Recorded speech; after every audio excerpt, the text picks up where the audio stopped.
If you had seen any of my videos, you would know that I'm a big fan of flying drones.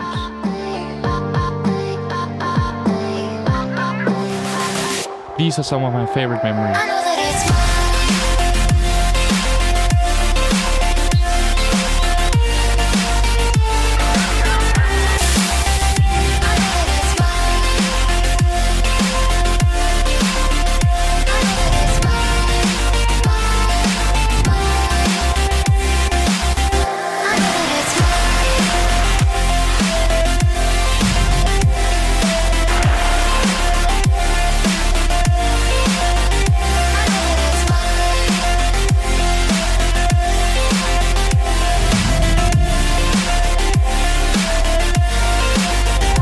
I've never crashed my drone badly, but I mean, I guess there's a first for everything.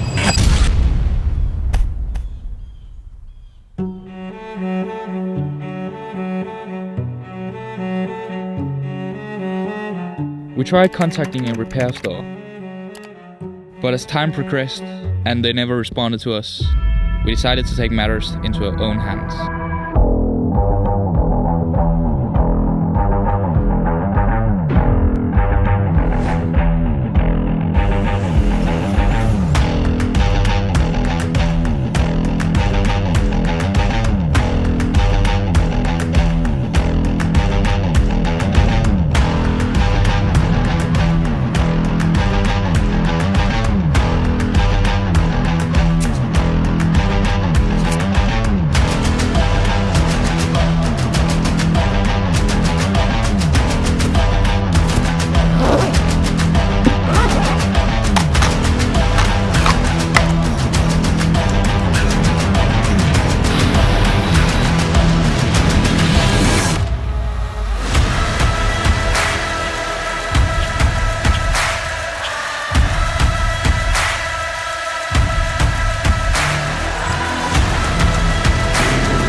It's good to be back in the air.